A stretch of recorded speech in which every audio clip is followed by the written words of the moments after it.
Hello everyone, welcome to pen paper and code. आज का हमारा प्रॉब्लम है 1372 longest exact in a tree. ठीक है, ये एक लीड कोड का मीडियम लेवल प्रॉब्लम है। तो देखते हैं कि प्रॉब्लम स्टेटमेंट क्या कह रहा है और हमारा अप्रोच क्या होगा। तो इस प्रॉब्लम स्टेटमेंट में कह रहा है कि आपके पास एक बाइनरी ट्री दिया हुआ है, मतलब हर नोड का दो चिल्ड्रन हो सकता है। ठीक है, उसके अलावा क्या दिया हुआ है कि आपको इसको ट्रैवर्स करना है। अच्छा, नॉर्मल ट्रैवर्सल नहीं करना है, आपको क्या करना है, एक जिगजैग ट्रैवर्सल करना है। मतलब क्या? ठीक है, अगर आपने किसी ऐसे नोड को विज़िट किया है, ठीक है, जो एक लेफ़्ट नोड है, तो अगले बारे में आपको राइट नोड को ही विज़िट करना होगा। ठीक है, मान लो कि यहाँ से हम लोग शुरू करते हैं। ठीक है, यहाँ से अगर हम लोग ये लेफ़्ट चाइल्ड को विज़िट करते हैं तो नेक्स्ट राइट चाइल्ड को ही विज़िट करना है। ये एक राइट चाइल्ड है तो लेफ़्ट को ही विज़िट कर सकते हैं। ठीक है, और फिर ये क्या था, एक लेफ़्ट चाइल्ड था तो इसका राइट को ही विज़िट कर सकते हैं। ठीक है, यहाँ पे हमारे पास ऑप्शन था, मान लो कि यहाँ पे कोई ऑप्शन नहीं है। तो आपको क्या है, प्रॉब्लम स्टेटमेंट में क्या कह रहा है कि आप कहीं से भी शुरू कर सकते हो, कहीं भी ख़त्म कर सकते हो। ज़रूरी नहीं है कि आप रूट से ही पाथ निकालो, जिगजैग पाथ, आप कहीं से भी पाथ निकाल सकते हो, कहीं से भी स्टार्ट कर सकते हो। बस कंडीशन ये है कि आपका लॉन्गेस्ट जिगजैग पाथ रहना चाहिए था। ठीक है, तो जिगजैग पाथ का मतलब समझ में आ गया क्या, कि हर बार ऑल्टरनेट पाथ्स लेना है। अगर लेफ़्ट लिए थे तो राइट लेना है, राइट लिए थे तो लेफ़्ट लेना है। ठीक है, उसमें लॉन्गेस्ट जिगजैग पाथ क्या होगा वो हमें बताना है इस प्रॉब्लम में। राइट, तो एग्जाम्पल्स, ये दो एग्जाम्पल्स हैं जो प्रॉब्लम में दिए हुए हैं, इसको समझ लेते हैं एक बार। ठीक है, अच्छा, मान लो कि क्या हुआ कि हम लोग यहाँ से शुरू कर रहे हैं, इस वाले नोड से शुरू कर रहे हैं। ठीक है, इस वाले नोड से शुरू करते हैं। अच्छा, हम लोग रिटर्न करेंगे क्या, कि नंबर ऑफ़ नोड्स कितने विज़िट किए हैं। ठीक है, और नंबर ऑफ़ नोड्स जो हम लोग विज़िट कर रहे हैं उसको -1 कर लेंगे तो ये मेरा क्या आ जाएगा, पाथ आ जाएगा। ठीक है, तो हम लोग नंबर ऑफ़ नोड्स काउंट करते हैं, लास्ट पे -1 कर देंगे आंसर में तो हो जाएगा। चलो, अगर यहाँ से शुरू करते हैं, ठीक है, तो यहाँ पे गए। ठीक है, इसका कोई पाथ नहीं था तो ये इसको 1 रिटर्न किया। ठीक है, तो इसके पास एक आंसर, पॉसिबल आंसर हो सकता था 1। ठीक है, अब मान लो क्या कर रहा है, ये एक राइट है, ये एक राइट चाइल्ड है ना, ये एक राइट चाइल्ड है। तो इसका कोई लेफ़्ट चाइल्ड था क्या? नहीं। तो मतलब अगर लेफ़्ट चाइल्ड रहता तो अभी उसका आंसर क्या आता, 0 में। राइट से आया 1। अब ये क्योंकि राइट चाइल्ड था तो ये अपने पेरेंट को क्या रिटर्न करेगा, राइट वाला वैल्यू। तो सिर्फ ये अपना वाला वैल्यू रिटर्न करेगा, तो ये इसको 1 रिटर्न करेगा। राइट, फिर ये जो है, ये एक राइट चाइल्ड है अगेन। ठीक है, सॉरी, ये जो है एक लेफ़्ट चाइल्ड है ये। ठीक है, अब लेफ़्ट चाइल्ड है तो ये अपने राइट का जो भी चिल्ड्रन का वैल्यू आया है उसको रिटर्न कर सकता है। ठीक है, तो ये इसका 1 आया है, अपने आप को काउंट करके ये इसको क्या रिपोर्ट करेगा, 2। फिर मान लो कि यहाँ से हम लोग राइट पे जाते हैं। ठीक है, इस केस में क्या कर रहे हैं, हम लोग जब भी नीचे विजिट कर रहे हैं तो हम देख रहे हैं कि हमको मिला के, अगर हम स्टार्टिंग पॉइंट हैं, अगर इस नोड से स्टार्ट करते हैं तो हम लोग कितना लंबा पाथ बना सकते हैं। ठीक है, और फिर क्या करेंगे कि इसको एज अ चाइल्ड रिटर्न करवा देंगे। सिमिलरली यहाँ पे आते हैं। ठीक है, अगर इस यहाँ से स्टार्ट करते तो क्या होता कि कितने नंबर ऑफ़ नोड्स विजिट कर पाते, 1। ठीक है, तो एक आंसर को कंपेयर कर सकते हैं, करंट आंसर को। मान लो कि 1, अभी तक के लिए 2 आ चुका है। ठीक है, तो ये क्या करंट आंसर से बड़ा है? नहीं। ठीक है, तो अब ये क्या रिटर्न करेगा, इसको 1। चलो, अच्छा, अब इस नोड पे वापस आओ। ये क्या था, एक राइट नोड था। ठीक है, तो ये अपने लेफ़्ट नोड का वैल्यू जो भी इसको आया अभी तक उसको रिटर्न करेगा, +1 कर लेगा। तो 2 इसके पास आया था।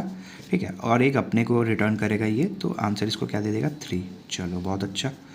अब इस नोड पे वापस आओ। इस नोड का, ये लेफ़्ट नोड पे जाते हैं। फिर ये तो लास्ट नोड है, इससे कुछ नहीं है, तो ये इसको क्या रिटर्न करेगा, 1। ठीक है, चलो, अब इन दोनों को कंपेयर करते हैं। ठीक है, आंसर में क्या आया होगा मैक्सिमम, एक तो 1 आया, एक तो 3 आया। आंसर मेरा 2 था तो अपडेट हो गया 3 से। ठीक है, अच्छा, अब ये चाइल्ड को अगर हम आंसर में इंक्लूड करके वापस रिटर्न करेंगे तो ये एक राइट चाइल्ड है ना।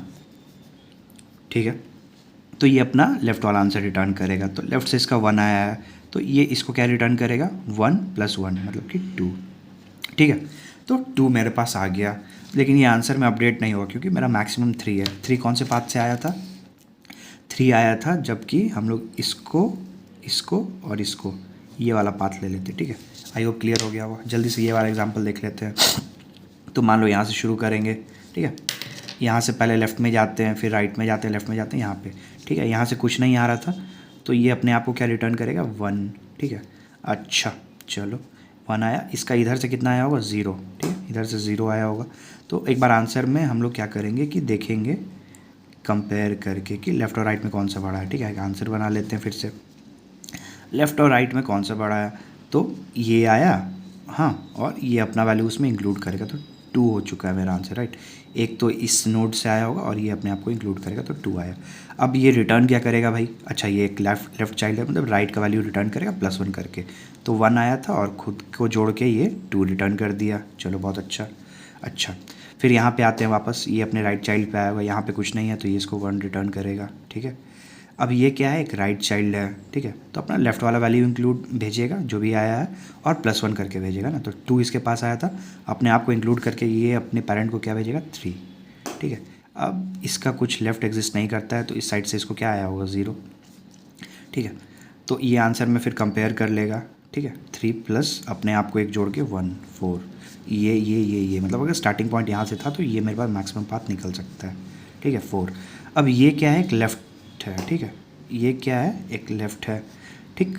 तो अब क्या रिटर्न करेंगे हम लोग यहाँ पे कि 3 का वैल्यू जो भी आया अपने आप को इंक्लूड करके 4, ठीक है, तो 4 और ये ठीक है, और ये अपने राइट में जाएगा तो यहाँ से इसको आया 1, ठीक है। अब क्योंकि ये रूट नोड है तो ये मैक्सिमम रिटर्न कर सकता है, तो मैक्सिमम आया मेरा 4, अपने आप को इंक्लूड करके 5, राइट। तो ये 5 जो रिटर्न कर रहे हैं, ये हम लोग क्या रिटर्न कर रहे हैं कि नंबर ऑफ़ नोड्स क्या विजिट हुए हैं, 1 2 3 4 5, ठीक है, लेकिन हमें पाथ रिटर्न करना है। तो जब भी हम फाइनल आंसर में करेंगे तो आंसर जो भी आएगा उसको -1 कर लेंगे, राइट, यही तो डिस्कस किए थे हम लोग। तो आंसर हो गया 4, पाथ मेरा 4 है ना, 1 2 3 और 4, ठीक है। आई होप ये चीज़ क्लियर हो गई होगी तुम्हें, बहुत सिंपल सा प्रॉब्लम है। तुम्हें अगर अप्रोच समझ में आ चुका है तो कोड खुद से लिखने का ट्राई कर सकते हो, ठीक है। अगर नहीं लिख पा रहे हो तो नेक्स्ट सेक्शन में मेरे साथ मूव करो, कोड को समझो और खुद से फिर इम्प्लीमेंट करो उसको, ठीक है। चलो, तो प्रॉब्लम स्टेटमेंट में तुम्हारा ये फंक्शन दिया हुआ है लॉन्गेस्ट ज़िगज़ैग, ठीक है, और इन तुम्हें रिटर्न करना है कि लॉन्गेस्ट पाथ क्या हुआ, और ये रूट नोड का जो दिया हुआ है तुम्हारे पास, ठीक है, पॉइंटर दिया हुआ है। चलो, तो एक काम करते हैं कि एक अपना आंसर बना लेते हैं, आंसर नाम का वेरिएबल, ठीक है, इसको स्टोर कर लेंगे हम लोग, ठीक है, और इसको 0 से इनिशियलाइज़ कर लेते हैं कि मान के कि अभी कोई भी पाथ एग्जिस्ट नहीं करता है। नेक्स्ट क्या करेंगे कि अपना एक फंक्शन फन बना लेते हैं, ठीक है, उसमें ये रूट पास कर लेंगे, ठीक है, एक -1 दे देते हैं, ये डिनोट करा है डायरेक्शन को कि मेरा करंट जो भी नोड है ना, करंट नोड था, ठीक है, ये जो करंट नोड हम लोग बोलते थे ये किस डायरेक्शन में एग्जिस्ट करता है। अब चूंकि ये रूट नोड है, ना तो ये लेफ्ट चाइल्ड हो सकता है ना तो राइट चाइल्ड हो सकता है, इसलिए इसको -1 हम लोग बोल देते हैं, ठीक है। चलो, इसीलिए -1 है, और अपना आंसर पास कर लेते हैं, ठीक है।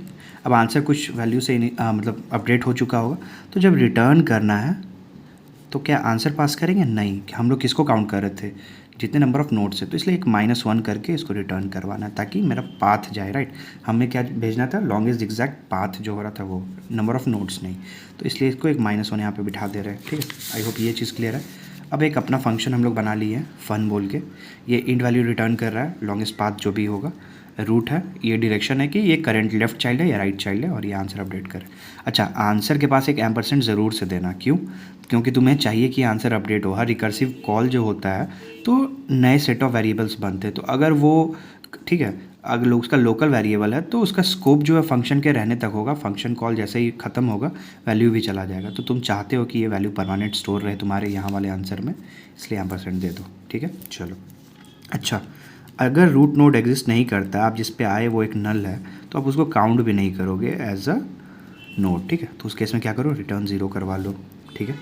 अब क्या करो, अपने लेफ़्ट और राइट सब ट्री जो है उससे आंसर आ रहा है, ठीक है, उसको कहीं स्टोर करवाना चाहते हो तो इसलिए लेफ़्ट और राइट नाम से 2 वेरिएबल्स बना लो और उसमें स्टोर करवा लो, ठीक है। अब क्या करो, लेफ़्ट फंक्शन को कॉल करो, ठीक है, रूट का लेफ़्ट को कॉल करेंगे, ठीक है, और डायरेक्शन क्या देंगे, अच्छा डायरेक्शन समझ लेते हैं एक बार, क्या क्या वैल्यूज़ होंगी। -1 का मतलब है कि रूट है, ठीक है, 0 का मतलब है कि लेफ़्ट चाइल्ड है, ठीक है, और 1 का मतलब है कि मेरा राइट चाइल्ड है ये, ठीक है। चलो, लेफ़्ट पे जाओ, डायरेक्शन लेफ़्ट में विजिट कर रहे हो लेफ़्ट चाइल्ड को तो 0 डाल दो, आंसर को एज इट इज़ अभी क्लियर रहने दो। सिमिलरली क्या करो, राइट में जाओ, फन को कॉल करो, ठीक है। अब क्या पास करेंगे, रूट का राइट, ठीक है।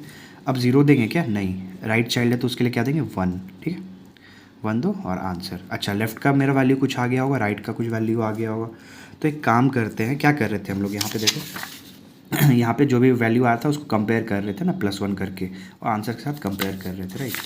तो अब क्या करेंगे कि आंसर का मेरा जो भी वैल्यू है तो मैक्सिमम ऑफ क्या देंगे, आंसर, ठीक है, और लेफ़्ट और राइट में जो भी बड़ा आ रहा है मेरा उसका पता करते हैं। लेफ़्ट और राइट में जो भी आया उसमें +1 कर दे रहे हैं करंट नोड को इंक्लूड करने के लिए, ठीक है, करंट नोड को इंक्लूड करने के लिए, और मैक्स के साथ इसको कंपेयर कर लेंगे। आई होप ये स्टेटमेंट क्लियर हो गया होगा। लेफ्ट राइट का जो भी बड़ा है उसमें +1 करो करेंट नोड के लिए, मैक्स के साथ करो उसमें, और आंसर को कंपेयर करके आंसर को अपडेट करो। ठीक है। अच्छा, अब रिटर्न करने की बारी आई, तो पहले देख लेते हैं कि क्या ये करेंट नोड जो है मेरा, क्या ये रूट नोड है। ठीक है, क्या ये रूट है, ठीक है, वो है कि नहीं। अगर रूट नहीं है तो क्या करो तुम, अगर रूट नहीं होगा उस केस में नॉर्मली तुम क्या करवा सकते थे, रिटर्न करवा सकते थे। ठीक है, पर अगर रूट नोड है तो क्या करेंगे, तो उस केस में क्या करेंगे, रिटर्न जो भी मेरा मैक्सिमम आया है लेफ़्ट और राइट का, ठीक है, उसको तुम रिटर्न करवा लो। ठीक, रूट नोड है तो फ़र्क नहीं पड़ता है, उसका डायरेक्शन देखने का ज़रूरत नहीं है, तो ऐसे करवा। अगर ये रूट नोड नहीं था, कोई नॉर्मल इंटरमीडिएट नोड था मेरा, कोई ये नहीं हो कि कोई इंटरमीडिएट नोड था, तो उसमें हमको चेक करना था कि ये कौन सा वाला है। ठीक है, उस केस में चेक करेंगे। उस केस में क्या चेक कर लो भाई, कि मेरा जो डायरेक्शन का वैल्यू है, ये डायरेक्शन क्या है, 0 की 1 है। अगर 1 है, अगर मेरा डायरेक्शन 1 है, मतलब कि एक राइट चाइल्ड है, तो हम लेफ़्ट का वैल्यू भेजेंगे ना इसको +1 करके, तो वही चीज़ कर लेंगे यहाँ पे। अगर डायरेक्शन 1 है मेरा तो लेफ़्ट +1 कर लो। ठीक है, अदरवाइज़ क्या करो, राइट +1 ऐसे रिटर्न करवा लो और बंद कर लो। आई होप ये चीज़ क्लियर है। ये देखो, काफ़ी सिंपल सा कोड है, काफ़ी छोटा सा कोड है। ठीक है, और ये मेरा आंसर कंप्लीट हो गया यहीं पे। ठीक है। अच्छा, टाइम कॉम्प्लेक्सिटी और स्पेस कॉम्प्लेक्सिटी क्या होगा मेरा, वो देख लेते हैं जल्दी से। ठीक है, टाइम कॉम्प्लेक्सिटी और स्पेस कॉम्प्लेक्सिटी क्या होगा। तो तुम देख सकते हो कि हर नोड को हम लोग कोड में, हर नोड को एक ही बार विजिट करते हैं। यहाँ से अगर स्टार्ट कर रहे थे तो इसके चिल्ड्रन पे गए, इसके चिल्ड्रन पे गए, लेफ़्ट का जो भी था, राइट का जो भी था, और फिर इसको रिटर्न करवा दे रहे हैं। तो यानी कि हर नोड को हम लोग कितने बार विजिट करें, एक बार। तो n टाइम्स अगर n नोड्स है तो ठीक है, n टाइम्स विजिट करेंगे, इसलिए इसका कॉम्प्लेक्सिटी जो है ये हो गया ऑर्डर ऑफ n। बहुत अच्छे। अच्छा, स्पेस कॉम्प्लेक्सिटी क्या होगा, क्या एक्स्ट्रा स्पेस यूज़ कर रहे हैं भाई, एक आंसर ही तो यूज़ कर रहे हैं, राइट। उसके अलावा तो उसके वजह से ऑर्डर ऑफ 1 हुआ। ठीक है।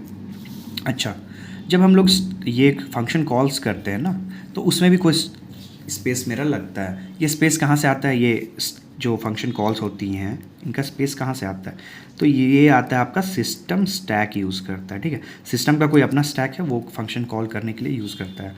ठीक है, इसीलिए देखो कि नंबर ऑफ़ कॉल्स कई बार बहुत ज़्यादा हो जाती हैं तो स्टैक ओवरफ्लो कर जाता है आपका। ठीक है, जैसे कि आप इन्फाइनाइट, जैसे कोई कॉल कर दिए, ठीक है, इन्फाइनाइट कॉल फंक्शन कॉल कर दिए, आपका कोई एंड नहीं हुआ, तो सिस्टम क्या होगा, ओवरफ्लो कर जाएगा।